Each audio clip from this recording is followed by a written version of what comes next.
doesn't matter if your iPhone has a 64, 128, 256, or 512 gigabytes of storage. There is nothing worse than running out of space. So follow these steps and free up space on your iPhone. Before we get started, don't forget to give me a thumbs up, subscribe to the channel if you haven't already, and share this video with your friends.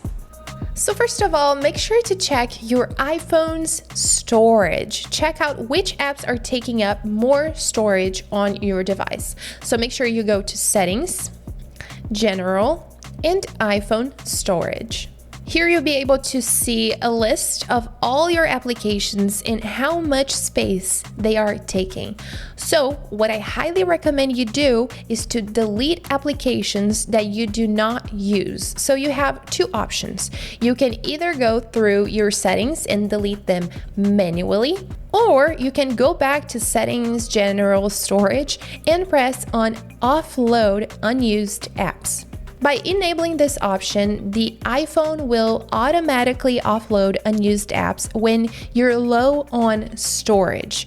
However, your documents and data will be saved. So this means that if by any chance you want to download this application again, your documents and data will still be there. Now, something else that I highly suggest you do is to avoid enabling auto downloads for podcasts, music, videos, unless you really need it. If by any chance you do need the option to auto download, make sure to enable the option to delete your downloads automatically for podcast episodes after you listen to them, for example.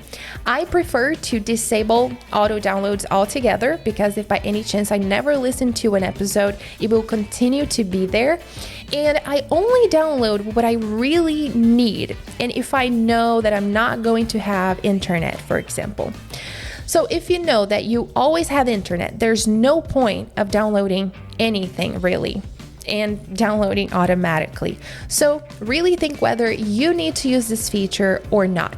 But to disable auto downloads for podcasts, for example, you may go to Settings and Podcasts.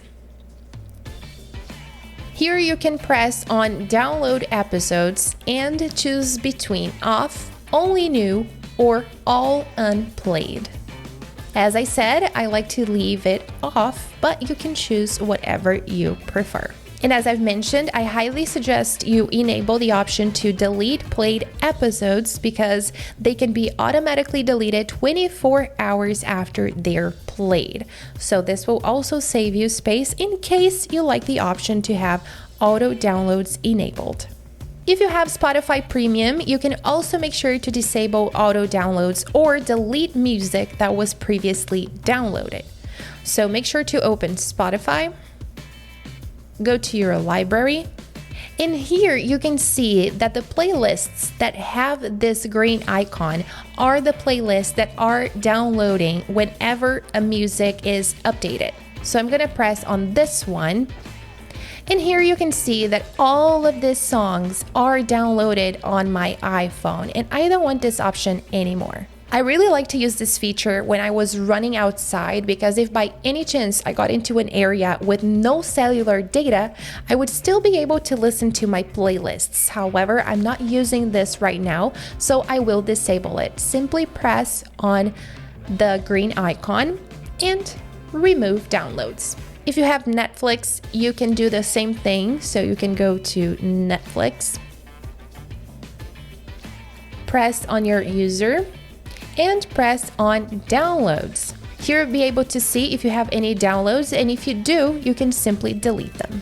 And if you have YouTube Premium, you can do the same thing. So basically open the YouTube app, press on Library, and press on Downloads.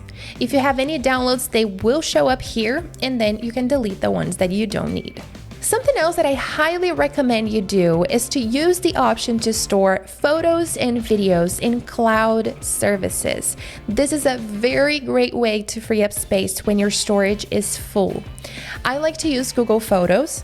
I have a video here on the channel where I explain how it works, so make sure to check that one out in case you're interested. But I highly recommend you do this because when your iPhone is with the storage full, you can simply go to Google Photos and use an option called Free Up Space.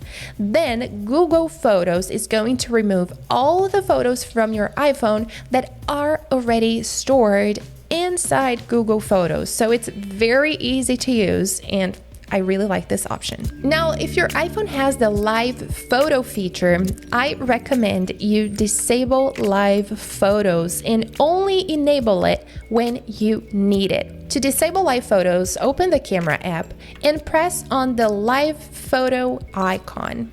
Then, if by any chance you want to turn it on again, simply press on the icon again. Live photos can take up almost the double amount of storage if compared to your regular photos, so it's very important to pay attention to this. If you use iMessage, you can choose to keep messages only for 30 days, 1 year, or forever. So make sure to go to Settings, Messages, and choose Keep Messages for 30 days, 1 year, or forever. I like to keep my messages forever. However, if you choose the option 30 days or 1 year, your iPhone is going to delete your messages every 30 days or 1 year. So you're going to be able to save a lot of space this way as well. And if by any chance you use another messaging app, you can do a similar thing there. On WhatsApp, for example, you can go to Settings, Chats, and choose to clear all your chats. And last but not least, the history and website data from Safari can also be taking up space on your device.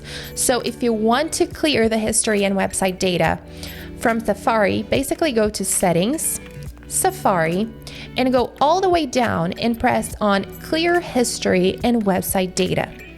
It's important to consider that if you are logged in to any of your accounts on Safari, you will probably need to log in again. But if you want to clear the history and data, only press on the red button and that's it. And these are the steps that you can follow to free up space on your iPhone. Don't forget to give me a thumbs up if you enjoyed the video, subscribe to the channel if you haven't already, and share this video with your friends. Thanks for watching, and I'll see you next time.